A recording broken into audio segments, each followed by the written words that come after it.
Değerli meslektaşlarımız, WetChange Mikroplastikler, Gıdadaki Tehlikenin Farkına Var konulu e-seminerimize hepiniz hoş geldiniz. Gerek pet gerekse çiftlik hayvanları hekimliği alanlarında devam edecek olan e-seminerlerimizde bugün Profesör Doktor Serkan Kemal Büyük Ünal hocamızın sunumuyla sizleri baş başa bırakıyoruz. Hocam hoş geldiniz. Hoş bulduk. İyi akşamlar diliyorum herkese. İyi akşamlar hocam. Evet, öncelikle sıcak bir İstanbul günündeyiz. Oldukça yoğun bir günümüz var, gündemimiz var. Onun için mümkün olduğu kadar hızlı bir şekilde size konuyu özetlemek istiyorum. Öyle bir planlama yaptım. Sunumu da ona göre hazırladım. Öncelikle mikroplastiklerin tanımıyla başlamak istiyorum. Son 10 yıldır dünyanın gündeminde teknolojinin maalesef bize bıraktığı olumsuz bakiyelerden bir tanesi olan plastik atıkları çok ciddi miktarda gündemi meşgul etmeye başladı. Okyanuslarda gözükmeye başlayan tehlike plastik atıkları yönünden artık havada, yiyeceğimiz gıdalarda, çevremizdeki her türlü metada görülmeye başladı. Çok küçük partiküller halinde. Ve bunların da yapılan çalışmalar sonucunda meydana getirdiği zararlı etkiler bilim dünyasına çok ciddi sıkıntılara sebebiyet verdi. Biz de özellikle 2021 yılından itibaren bu konuda çalışmaya ağırlık verdik ve özellikle gıdalarla mikroplastiklerin arasındaki ilgiyi, alakayı tespit etmeye ve insanlarda oluşturması muhtemel risklere yönelik olarak polimer tiplerinin tayiniyle ilgili çalışmalarımıza başladık. Mikroplastik deyince ilk önce plastikten bahsetmek gerekiyor. Plastiği tanımlamak lazım. Yaygın olarak kullanılan uzun karbon zincirli polimerlere biz plastik adı veriyoruz. Özellikle üretim kolaylığı yönünden olağanüstü fizika, kimyasal özelliklere sahip olması sebebiyle, yüksek mukavemeti yani dayanımı sebebiyle, elastikiyeti ve ticari amaçlara uygunluğu yönünden çok çeşitli sektörler tarafından çok ciddi bir talep görmüş bir plastik.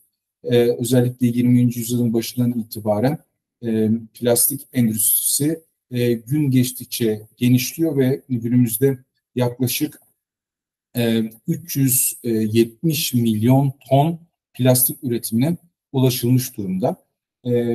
Plastik deyince birazdan daha detaylı da vereceğim ama şöyle bir düşündüğümüz zaman aslında etrafımızda o kadar çok plastikle iç içeyiz ki oturduğumuz koltuktan yemek yediğimiz bazen tabaklara, tek kullanımlı tabaklara, kullanmış olduğumuz kozmetik malzemelerden elimizden düşürdüğümüz telefona kadar, bindiğimiz uçakların ekipmanlarından, lastiklerinden, Luna Parklarda çocuklarımızın oynadığı oyuncaklara kadar plastiğin girmediği alan hemen hemen yok. Dolayısıyla bu kadar geniş bir kullanım alanı bulan böyle bir materyalin de meydana getirebileceği riskleri de herhalde tahayyül etmek çok olanaksız değil. Baktığımız zaman en önemli dünyada plastik üreticileri yine her sektörde olduğu gibi Çin başı çekiyor. Yaklaşık olarak dünya plastik üretiminin 1/3'lik bir kısmı Çin'den gerçekleşiyor. Yine Orta Doğu ülkeleri, Japonya başta olmak üzere yaklaşık %10'luk bir kısmı üstlenirken dünya üretiminde Avrupa yaklaşık olarak %15 civarında bir üretimden sorumlu, dünyanın toplam üretiminden. Plastik ürünlerinin %90'ı aşırı derecede sentetik polimer içeriyor. Sentetik deyince sentetik olmayan da var mı bunun diye soracaksınız. Evet, sentetik olmayan polimerler de var. Özellikle son yıllarda yapılan çalışmalarla mısır koçanı gibi organik bir takım atık materyallerden de plastik üretimi söz konusu. Biraz daha zararlılığı, biyo dönüşümü kolay olan, biyo zararlılığı az olan materyal bu anlamda biraz daha Y gibi gözüküyor şu anda. En azından bu bizim bahsetmiş olduğumuz sentetik polimerlere bir alternatif oluşturulması ve endüstride bu anlamda bir açıklık kalmaması için, boşluk kalmaması için bu konuda çalışmalar devam ediliyor. Nihai ürünleri tamamen plastikten veyahut da kısmen plastikten oluşan ürünlerin meydana getirmiş olduğu risklerden özellikle bahsediyoruz. Birçok plastik ürünü tekrar ekonomiye kazandırmak için son yıllarda biliyorsunuz geri dönüşüm önemli bir politika halini aldı çoğu ülkede. Bizim ülkemizde bu konuda yapılan çalışmalar var. Yaklaşık %50'ye kadar kısmı ise organik kimyasallar içermekte bu sonradan dönüşüm yapılan ürünlerin. Plastiklerin kullanımı yandaki görselle aslında bunun çok önemli tanımlayıcılarından bir tanesi. Çöp biriktiren alanlarda çok ciddi çevre kirliliklerine sebebiyet veriyor. Özellikle ileri dünya ülkeleri bu plastik çöplerden kurtulmak için 3. dünya ülkelerini hedef olarak seçmiş durumdalar. Gemilerle göndermiş oldukları bu çöpleri 3. dünya ülkelerinde böyle boş alanlarda depolayıp kendileri bu atıktan kurtulmaya çalışıyorlar. Genel olarak plastik ürünlerin yaklaşık %60'ı uygun atık ayrımı ve arıtım yapılmadan doğaya terk edildiğinden çok uzun yani yüzyıllara varabilen müddette dünyada varlığını sürdürebiliyor. Bu süreç içerisinde de özellikle ultraviyole ışınla, rüzgarla, yağmurlarla, fırtınalarla doğanın en ücra köşelerine kadar yayılım gösteriyor. Son özellikle aylarda yapılan çalışmalar balta girmemiş orman diye tabir ettiğimiz Amazonlarda, Çin'in tundralarında bile mikroplastik partiküllerine rastlandığını gösteriyor. Bu da özellikle tehlikenin boyutunu çok daha fazla bir şekilde ciddiye almamız gerektiği konusunda bize ipuçları veriyor. Baktığımız zaman mikroplastiklerin hangi sektörlerin daha fazla atığı olduğunu da görmek lazım. Çünkü ileri yönelik olarak bu atıklar bize alınması gereken önlemlerin de hangi sektörden başlatılması gerektiği konusunda bir takım yine ipuçları verecek. Baktığımız zaman ambalajlama sektörü yaklaşık olarak %41 civarında bu atıkların kaynağı olan sektörü içeriyor. Ambalaj dediğimiz zaman hepimizin malumu gıdaları ambalajlamakta kullandığımız küvet, plastik küvet kaplardan strafor tabaklara, bunları daha sonra evlerimize taşımak için kullanmış olduğumuz plastik poşetlere, bunun yanı sıra yine kırtasiye malzemelerinin ambalajlarını düşünebilirsiniz. Veyahut da genel olarak elektronik olarak evlerimize götürdüğümüz her türlü materyalin kaplanmasını kullanan materyal de birer ambalajlama materyali olarak bu yüzdelik dilimin içerisinde. Bunun hemen akabinde yaklaşık olarak %21'lik bir kısım da inşaat sektöründe kullanılan materyalden bize baki olarak doğaya kalıyor. Bunun yanı sıra otomotiv sektörü, elektrik, elektronik gibi sektörler ve tarımda yine oldukça fazla miktarda doğaya bakiye bırakan, plastik bakiyesi bırakan sektörler arasında. Baktığımız zaman bunlar tamamen kendi çalışmalarımızda rastlamış olduğumuz ve görüntülediğimiz size aktarmak için burada görsele yerleştirdiğimiz mikroplastikler. Genel tabir olarak burada konsensusa varıldığı tanımı size aktarmak istiyorum. 1 mikron ila 5 milimetre arasında boyutta olan ve suda çözünmeyen plastik partiküller, mikroplastikler. Bunun nano boyutlu olanları veya da daha büyük mezo boyutlu olanları da var ama genel olarak biz şu anda mikroplastikler üzerine yoğunlaşmış durumdayız.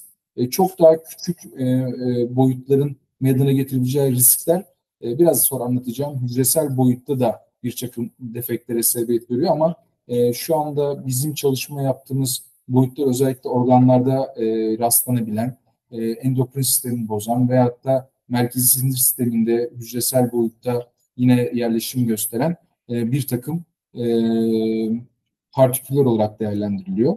Çevreden tespit edilen mikroplastiklerin yaygın biçimi düzensiz parçacıklar. Biz yine bunlara lifler diyebiliyoruz, peletler diyebiliyoruz şekil farklılığına göre. Alt kısımda gördüğümüz bir lif görseli, üst tarafta görmüş olduğumuz ise bir kırık, orijinal tabiriyle fragment adını verdiğimiz bir mikroplastik partikülü. Çevredeki plastik partiküller ışık, güneş ışınları, oksidasyonla, yüksek sıcaklıkla, hidrolizle bozunup çok daha ufak partikülleri ayrılıp doğaya yayılım gösterebiliyorlar. Genel olarak plastik atıkları biz köken aldığı kaynağına göre ikiye ayırıyoruz. Birincisi tüketici öncesi atıklar, yani endüstriyel plastik atıklar. İkincisi ise tüketici sonrası atıklar, yani belediye plastik atıkları adını verebileceğimiz, hayatımıza daha entegre edebileceğimiz bir tanım. Endüstriyel plastik atıklar daha ziyade plastik ham maddesi olan peletler tarzında firmalarda işlenmek üzere, özellikle biraz evvel aktardığım gibi daha ziyade Çin menşeli dünyaya yayılım gösteren partiküller. Belediye plastik atıkları da bizim evsel çöplerden veyahut da endüstriyel çöplerden yine toplanan ve doğaya terk edilen, ayrıştırması doğru bir şekilde yapılmayan ve bundan dolayı da bizim başımıza sıkıntı yaratabilecek olan partiküller bu kapsam dahilinde değerlendirilebiliyor. Kullanım ömrü sona eren plastik materyal için genellikle 4 yoldan bahsediliyor. Dünyada böyle bir sistematik var. Birincisi yeniden kullanım. Daha ziyade üretim sırasında kaliteli plastik ham maddesi kullanılıp bunun tekrar temizlenip dönüştürülmesiyle en azından plastik yayının azaltılmasının amaçlanması burada bir ilke. Yakma ve enerji geri kazanımı için bir geri dönüşüm söz konusu. Bu riskli bir söz konusu. Yakma ile tam yanmanın gerçekleşmediği partiküller bir risk oluşturabildiği gibi özellikle çevre kirliliği açısından da çok ciddi bir sıkıntı. Hepiniz yine basından takip ediyorsunuzdur. Çin'de, Hindistan'da, özellikle Meksika'da çok ciddi hava kirliliği söz konusu. Bu hava kirliliği artık akciğer, solunum rahatsızlıklarına sebebiyet verebilecek boyutlara erişmiş ölçekte. Bunun da en önemli sebeplerinden bir tanesi aşırı miktarda plastik partikülün, plastik atığın yakarak veyahut da enerji kazanımı amacıyla enerji başka bir enerji formuna dönüştürülmesi amacıyla kullanımından kaynaklanan ve dumanla etrafa yayılan atıklardan kaynaklanıyor. Bunun yanı sıra düzenli depolama gibi bir yöntem de var. Düzenli depolamada biraz daha bu işi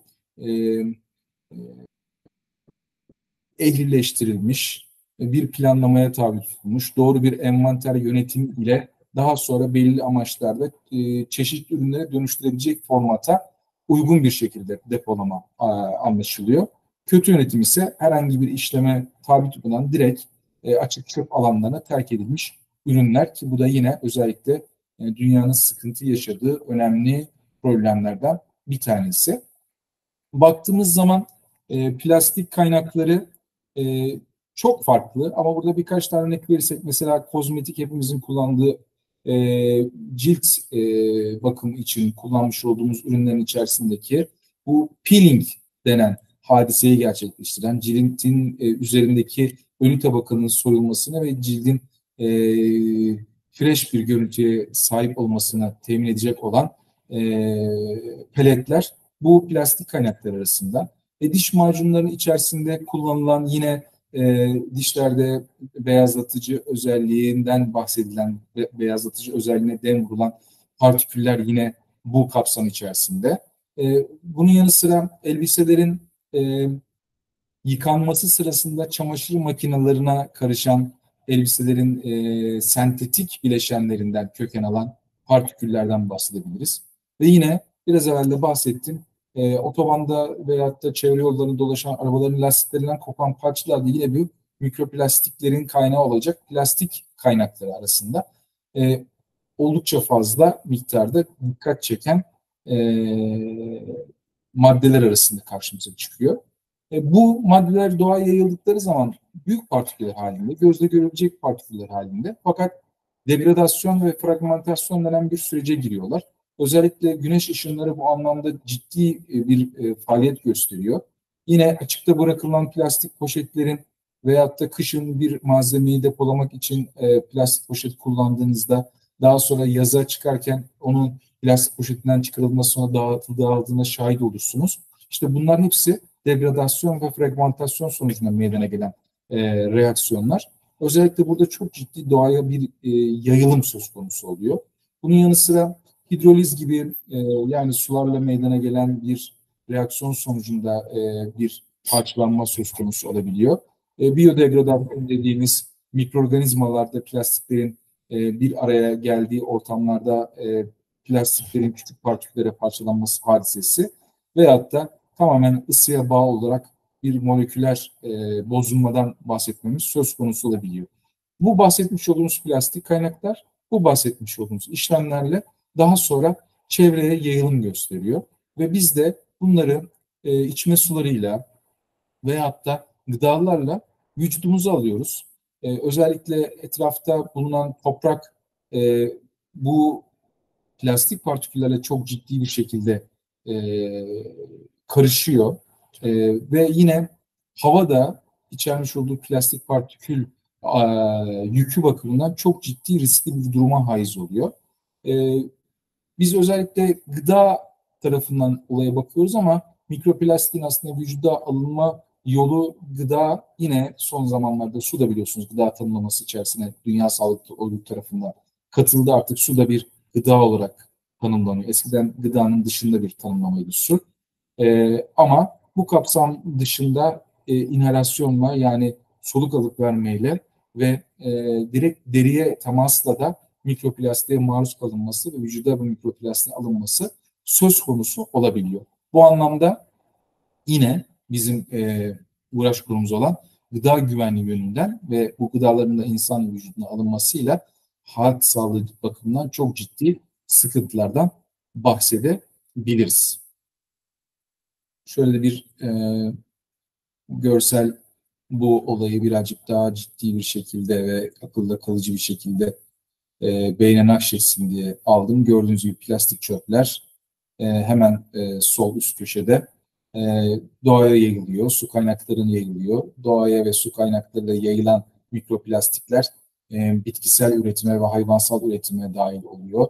Ve bu anlamda gıda materyalleri, içme sularımız, denizlerdeki balıklarımız kirleniyor. Bunlar da tüketimle insan vücuduna alınıyor. Mikroplastikler yüksek düzeyde kirletici maddelerle besin zincirine aktarılıyorlar. Buradan anlamamız gereken şu: mikroplastik deyince başlı başına ve yalnızca bir polimer değil, bu polimerin beraberinde üretilmiş olduğu ürün kategorisine uygun hale getirmesini sağlayacak bir takım katkı maddeleri ve üretim proseslerinde açığa çıkan istenmeyen bir takım eşlikçi kimyasalları anlamamız gerekiyor. Yani biraz daha bu işi netleştirirsek, bir plastik ham maddeden yumuşak bir plastik koltuk üretmek istiyorsak onun içerisine katılan katkı maddesi de bu anlamda sağlık açısından bir risk oluşturabiliyor.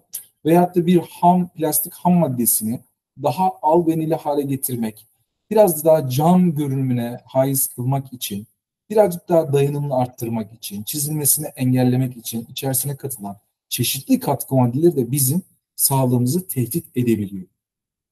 Özellikle poliklorlu bifeniller, yine medyadan duyuyorsunuzdur. Poliaromatik hidrokarbonlar, organik klorlu pestisitler, bunlar özellikle sağlık açısından çok ciddi risk oluşturacak kimyasallar ve bunlar da yine plastikler aracılığıyla insan vücuduna giriş yapabiliyor. Baktığımız zaman özellikle BPA, biliyorsunuz çocuk biberonlarında bulunması arzu edilmeyen, özellikle nöral defektlere, nöral tüp defektlerine sebep olduğu için bütün dünyada çok ciddi endişe konusu olan BPA yine bir şeffaf plastik üretiminde kullanılan katkı maddesi olarak karşımıza çıkıyor. Burada aslında tamamen düşünce ticari bir ürünün insanların arzu edebileceği, insanları cezbedebilecek duruma dönüştürülmesi için kullanılan bir takım katkı maddeleri, ama tabii ki sağlık riskleri göz önünde bulundurulmadığı zaman çok ciddi sağlık problemlerine sebebiyet verebiliyor. Biraz boyutlarından bahsedelim mikroplastiklerin. Biliyorsunuz 1 mikrondan 5 milime kadar, yani mikrona çevirirsek 5000 mikrona kadar bir aralıktan bahsettik. Özellikle 150 mikron ve daha küçük boyuttaki mikroplastiklerin yapılan araştırmalar %1'inin vücuda alındıktan sonra lenfatik sisteme geçtiğini gösteriyor. Yani 100 tane 150 mikrondan küçük plastik partikülün bir tanesi lenfatik sisteme geçiyor. Oldukça ciddi bir boyut. 20 mikrondan küçük olanların vücutta akümüle olduğu, yani birikime uğradığı e, yine yapılan çalışmalarla özellikle hayvan deneylerinde ortaya konmuş. Bu da çok ciddi anlamda bir sıkıntı sebebi. 1,5 mikronla 20 mikron arasındaki boydaki mikroplastikler arkadaşlar endostoz ve fagostoz yoluyla sistemik dolaşıma giriyor ki bu kan dolaşımımızda, kalbimizde, kan dolaşımımızın aracılığıyla hayati organlara gittiği konusunda bize çok ciddi ipuçları veriyor. Ve 1,5 mikrondan küçük olanların da gastrointestinal mukoza yoluyla emildiğini gösteriyor. Yani bunların hepsi aslında tehlike çanlarının artık çok daha fazla şiddetli bir şekilde çaldığının işareti. Özellikle 0,1 mikron yani nanoplastik boyutuna geçiyor ama çok yakın bir boyut. Yaklaşık olarak en küçük mikroplastiğin 1/10 kadar boyut olan bir ölçekten bahsediyoruz. Kan beyin bariyerini ve plasentayı geçtiği konusunda artık çok ciddi bir takım elimizde kanıtlar söz konusu bilim camiasının. Beyin bariyerinin aşılması ve plasentanın geçilmesi anne karnındaki çocuklar için de gelişme çağında çok ciddi problemlerin yaşanabileceği konusunda bize maalesef olumsuz haberler veriyor.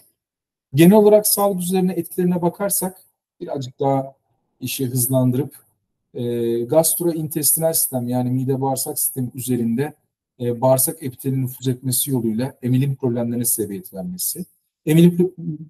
Emilim problemlerine sebep olunca ne olur?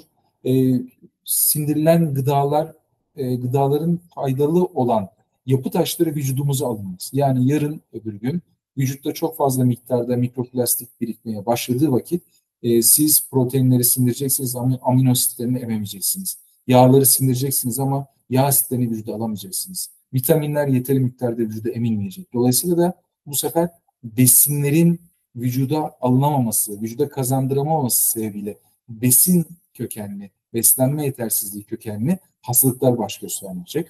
Bu da çok ciddi bir sıkıntı. Çünkü besleniyorsunuz, fiziksel anlamda bir tatmin var ama vücut ondan fizyolojik anlamda faydalanamıyor. Yani doygunluk var ama vücut fizyolojik olarak ihtiyacı olan organ, doku ve sistemlere bunu yönlendiremiyor ve bu organ, doku ve sistemlerde hızlı yaşlanma süreci başlıyor. Bunun sonucu da yine bizim en çok toplumumuzda gözüken hastalıklardan bir tanesi olan kanser biliyorsunuz.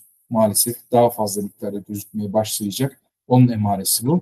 Bunun yanı sıra da özellikle küçük çocuklarda gelişim bozukluklarına işaret olacak bu.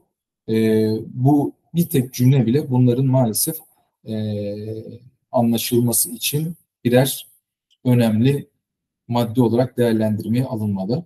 Yine bağırsaklardaki bizim yine ikinci beynimiz olarak kabul edilen mikrobiyotayı, mikrobiyal ekolojiyi tarif etmesi yönünden çok ciddi bir takım sıkıntılar olacak diye öngörüyoruz. Umarız olmaz. İnşallah yanılırız. Karaciğer üzerine baktığımız zaman biliyorsunuz karaciğer vücudumuzun laboratuvarı. Dolayısıyla da vücutta meydana gelecek aslında bütün olumsuz reaksiyonların kökeninde mutlaka karaciğerin bir stres altında yatabilecek olması faktörü değerlendirmeye alınmalı. Bu anlamda karaciğerdeki oksidatif stres, antioksidan enzimlerin inhibisyonu bunların hepsi hem karaciğer hasarının oluşması hem de vücudun tüm doku, organ ve sistemlerinde meydana gelecek hasarın şekillenmesi açısından yine bize bir takım olumsuz haberlerin göstergesi. Yine karaciğerde bu özellikle mikroplastiklere eşlik eden eşlikçi kimyasallar ve mikroplastiklere bulaşık olarak vücudumuza alınma ihtimali bulunan pestisitler, insektisitler, antibiyotikler, hormonlar, ağır metaller gibi bir takım kimyasalların da meydana getirebileceği toksite yine önemli risklerden ki toplum özellikle karaciğerin toksitesini ileri derecede nasıl biliyor? Siroz olarak biliyor, karaciğer yetmezliği olarak biliyor. Artık karaciğer nakli bekleyen hastaların sayısı organ nakline izin veren donörlerin sayısının yüzlerce misline ulaşmış durumda. Bu da çok ciddi anlamda sıkıntı oluşturacak boyutta. Yine derinin stratum corneum tabakası, ki bu ter bezleri ve kıl köklerinin bulunduğu tabaka, bu tabaka yoluyla vücuda girerek cilt bariyerlerini aşarak ciltte bozulmalara sebebiyet vermesi konusunda yine önemli bir nokta. Ciltte hasar olursa, cilt dokusuna bozukluk olursa ne olur? Bir kere görsel olarak vücudun biliyorsunuz bütün yüzeyini sarıyor ve görsel olarak da çok güzel bir bakış açısı insana kazandırıyor. Burada bir bozukluk olacak. Artifaklı, bozuk, çukurlu, tümsekli cilt yapısının oluşmasına sebebiyet verecek. Ama görsellikten de vazgeçelim. Vücudu koruyan biliyorsunuz bir bariyer tabakası deri. Bu deri tabakasının dış ortamdaki bütün mikroorganizmaların vücuda girişi için port antreler, yani girişe müsait alanlar oluşturmasına sebebiyet verebilecek. Bu da özellikle ilerleyen dönemde enfektif hastalıkların gözükmesi için yine bir risk unsuru. Özellikle son 15-20 yılda artık Dünya Sağlık Örgütü de bizim Sağlık Bakanlığımızın da açıklamış olduğu istatistiki verilerde üreme oranlarında ciddi bir azalma söz konusu. Özellikle pandemiden bu tarafa da bir takım parametrelerle birlikte bu iş hız kazandı. Artık ölen insan nüfusunun yerine yeni doğumlar karşılamıyor. Ölüm oranları, doğum oranları arasında maalesef eksi yönde bir hareketlilik söz konusu. Nüfus azalması söz konusu. Nüfusun yaşlanması söz konusu. Bunun da en önemli sebeplerinden bir tanesi yine plastik partiküller. Yumurtalık iltihabına sebebiyet vermesi, özellikle yavrunun oluşması için anne tarafından salgılanan oositin kalitesinin azalması, yine babalardaki sperm hücrelerinde azalma, sperm hareketliliğinin azalması, spermin deformiteye uğraması ve oositle spermin üreme kanalında birleşerek yavruyu meydana getirmek üzere yeni bir hücre yapısı oluşturmak üzere birleşmesinin engellenmesine sebebiyet verebilecek bir takım bozukluklardan bahsediyoruz. Yine hormonal olarak serum testosteron içeriğinde azalma veyahut da östrojen artışında bir fazlalaşma miktarı bizim dikkatimizi çekiyor. Bir de özellikle bu plastik atıklarda östrojen taklidi yapan kimyasallar, materyaller tespit edilmiş arkadaşlar. Bunların da meydana getirmiş olduğu etkiye ksenoöstrojenik etki diyoruz ki bunlar kız çocukları tarafından alındığı zaman sekonder erkek maskülen cinsiyet karakterinin oluşmasına, erkekler tarafından alındığı zaman da sekonder dişi feminen karakterin oluşmasına sebebiyet veriyor ki bu da bir toplumun, hatta dünya insanlığının sonuna getirebilecek çok ciddi bir problem olarak karşımıza çıkıyor. Sinir sistemi üzerine etkisi var mı? Yani etrafımızı, çevremizi aslında çok eleştirel bir gözle incelediğimiz zaman artık insanlar çok daha opsiyonsuz, birbirlerini çekemiyorlar. Trafikte yaşanan sıkıntılar, problemler, insanların birbirleriyle ikili ilişkilerinde yaşanan problemler. Biz bunu genellikle hep işte kalabalığa, geçim sıkıntısına, ekonomik problemlere falan bağlıyoruz. Genellikle öyle konuşuluyor ama yapılan çalışmalar bizim tarafımızda bunun biraz da plastik partiküllere bağlı olduğunu gösteriyor. Özellikle plastik partiküllere fazla maruz kalmayla anksiyete dediğimiz psikiyatrik rahatsızlıkların, ajitasyon, halüsinasyon görme, paranoya ki çok ciddi biliyorsunuz psikiyatrik bir rahatsızlık, aşırı enerjik hareketler, hiperaktivite dediğimiz rahatsızlıkların şekillenmesi, iştah bozuklukları, aşırı iştah veyahut da tam tersine yeme bozukluklarının şekillenmesinde yine plastik partiküllerin önemli rolü olduğu göze çarpıyor. Bu da özellikle dopamin konsantrasyonda, yani vücuda alınan plastik partiküllerin sinir sistemine stimülasyon yaparak dopamin üretim miktarını arttırması ve bunların sonucunda bu reaksiyonların gözükmesine bağlanıyor ki çok ciddi problem. Bir de özellikle son zamanlarda yine çevremizde çokça rastladığımız problemlerin bir tanesi uyku bozuklukları ve özellikle çocuklarda yaşanan odaklanma problemleri yine plastik partiküllerine bağlanmış durumda. Biraz evvel de bahsettik. Yine eşlikçi kimyasallar veyahut da plastiklerin üzerine taşınan PAH gibi veyahut da BPA gibi bir takım zararlı kimyasalların gen hasarlarına veyahut da kadınlarda meme, erkeklerde ise prostat özellikle kanserine sebebiyet vermesiyle ilgili birçok elimizde bilimsel çalışma mevcut. Yine özellikle vücut için olmazsa olmaz vücudun birinci bariyeri olan immün sistem üzerine de plastik partiküllerin, mikroplastiklerin, nanoplastiklerin zararlı etkilerinden bahsediliyor artık. İmmünosüpresyon dediğimiz bağışıklık sisteminin baskılanması, yani dışarıdan gelecek yabancı proteinlere karşı, bakterilere karşı, virüslere karşı reaksiyon gösteremeyecek hale gelmesi ve yine toplumumuzda çokça görülmeye başlanan alerji veyahut da alerjik reaksiyonlar yine plastik partiküller tarafından stimüle edilen rahatsızlıklardan sayılabiliyor. Solunum sistemi üzerine ne gibi etkileri var? Solunumla özellikle üst solunum yollarında daha ziyade bir takım yangısal reaksiyonlara sebebiyet veriyor. Ama akciğerlere inmeye başlayınca e, öksürük, dinmeyen öksürük, intersitiyal akciğer hastalıkları, dispne dediğimiz nefes darlığı ve bu nefes darlığında koah gibi hastalıklara dönüşmesiyle birlikte akciğer kapasitesinin son derece düşmesi ve insanların normal yaşamsal faaliyetlerini yerine getiremeyecek boyuta akciğer kapasitesinin düşmesine sebebiyet verebiliyor. Bu kadar anlattık. Peki diyeceksiniz ki hocam siz anlattınız bunları ama bu iş teorikte mi kaldı? Siz ne yapacaksınız diye. Onun için buraya yaptığımız çalışmaları koyduk. Biz arkadaşlar 2021 yılında o da arkadaşım Profesör Doktor Carlo Muratoğlu hocamla birlikte bu işi çalışmak için fikri birliklerine vardık. Detaylı bir çalışma, inceleme sürecinden sonra bir doktora öğrencimize bu konuda doktora yaptırmanın uygun olacağını düşündük. Benim danışmanlığımda doktorasına devam eden fakat biraz evvel de ismini zikrettiğim Karl hocamın da çok ciddi desteğiyle bu konuya ilgisiyle Marmara bölgesinde çiğ sütlerde mikroplastik varlığını araştırmamız üzerine bir çalışma tasarladık.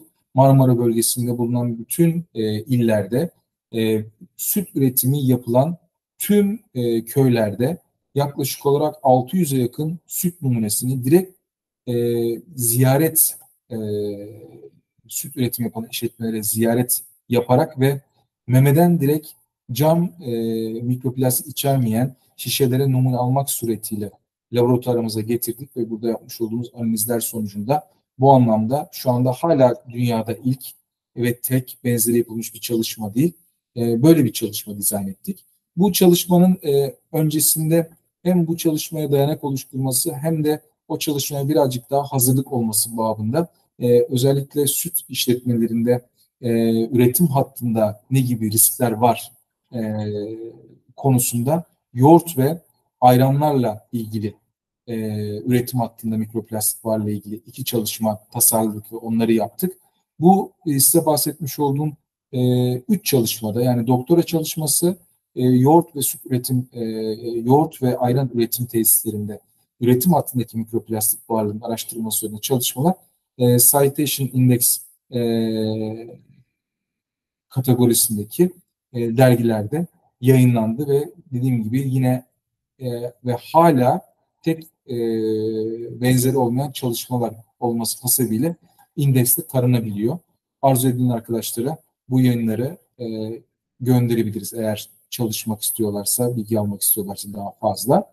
Bir de bu arada biz tabii çalışmanın derinliklerine girince merak da ediyor insan. Daha fazla bir şey yapmak istiyor. Çok zahmetli çalışmalar, çok ciddi anlamda laboratuvar güvencesinin ve kalitesinin üst planda tutulması gereken çalışmalar.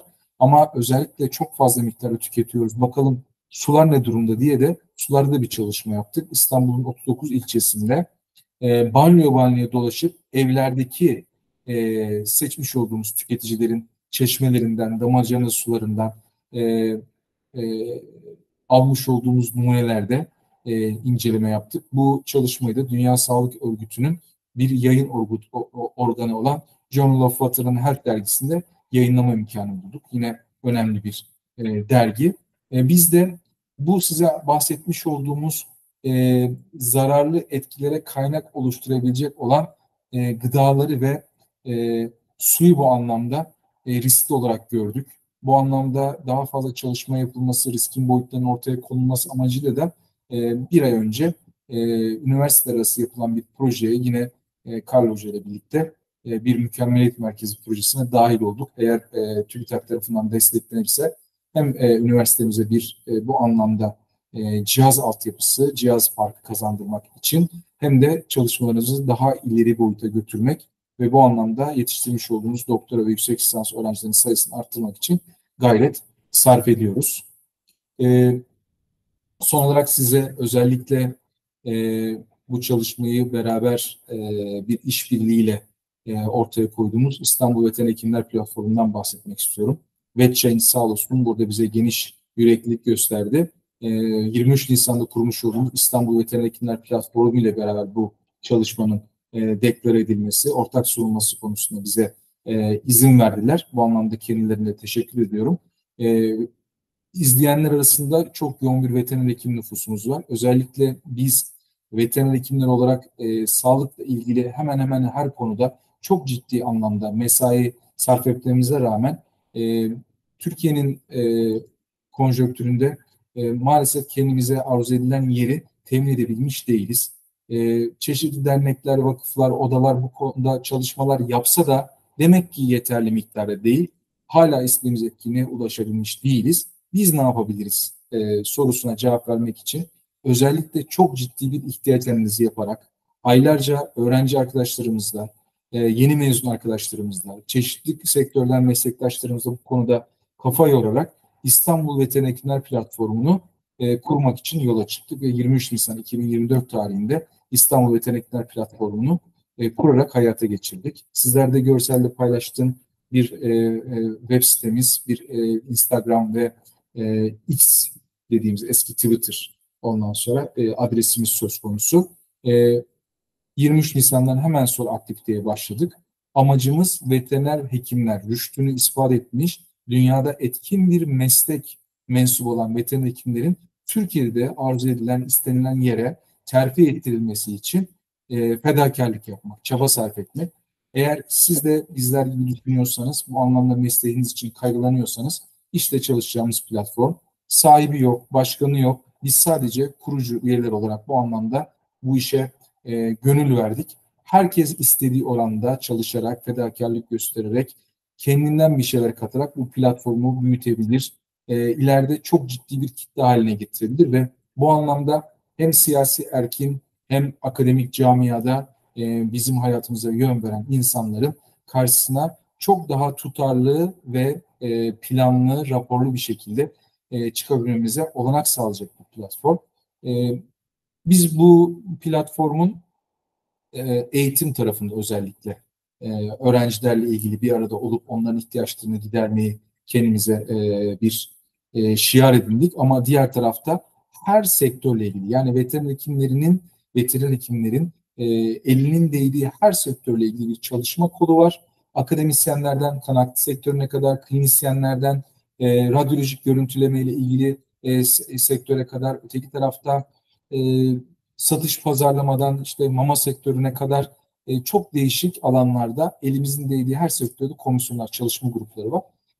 Sözlerimi özellikle bu konuda size bilgi vererek çok da fazla zamanınızı almadan tamamlamak istedim. Hepinizin katılımını bekliyoruz ve hızlı bir şekilde bunu biz genç arkadaşlara teslim etmek istiyoruz. Biz kurduk, vazifemizi yerine getirdik, çalışacağız sonuna kadar, nefesimizin sonuna kadar ama bu işi sahiplenecek, yüceltecek ve enerjisiyle bir yerlere getirecek olan özellikle genç meslektaşlarımız ve meslektaş adaylarımız. Onlara da şimdiden açık yüreklilikle başarılar diliyorum arkadaşlar. Bayram yaklaşıyor. Bu arada o konuda dileğimi size ileteyim. Size nice sağlıklı, huzurlu, ailenizle, sevdiklerinizle beraber geçirebileceğiniz bayramlar diliyorum. İnşallah her şey umduğunuzdan çok daha iyi olabilir. Hem mesleğimiz için hem toplumumuz, ülkemiz için çok güzel günler bizi bekler. Hepinize teşekkür ediyorum. Sorularınız da varsa sorularınızı alabilirim. Evet, ağzınıza sağlık hocam. Şimdi Teşekkür ederim. soru cevap kısmındayız. Eğer hocamıza sorunuz var ise yorum kısmından bize iletebilirsiniz. Ben de hocamıza okuyayım. Hocamız da nacizane cevaplasın inşallah.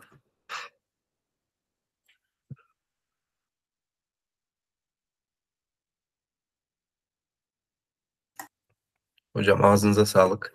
Çok Şimdiden teşekkür ederim. bayramınız mübarek olsun sizin de. Hepimizin tekrar yine başka platformlarda görüşmek üzere. Evet, İyi inşallah. akşamlar diliyorum. Evet, sanırım soru gelmiyor hocam. Herhalde saat değişikliğinden kaynaklı Olabilir. eve dönüşler var sanırım. Ondan kaynaklı katılamamış olabilir arkadaşlar.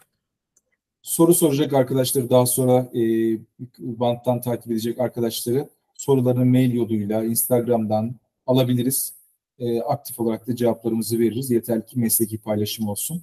Sizlere de Eyvallah. çok teşekkür ediyorum böyle bir görevi üstlenip kendinize vazife edinip bu işte çaba sarf ettiğiniz için, fedakarlığınız için. Estağfurullah hocam. Bizler çok teşekkür ederiz sizler teşrif ettiğiniz için. Estağfurullah, estağfurullah. Dilerseniz bitirelim hocam programımızı. Teşekkür ediyorum. Bizler teşekkür ederiz hocam. Aktardığınız bilgi ve tecrübelerden dolayı tekrardan sizlere çok teşekkür ediyoruz. Siz değerli meslektaşlarımıza da katılımlarınızdan dolayı teşekkür ediyoruz. Etkinliklerimizden haberdar olmak için Instagram ve YouTube sayfamızı takip edebilirsiniz. Herkese iyi akşamlar.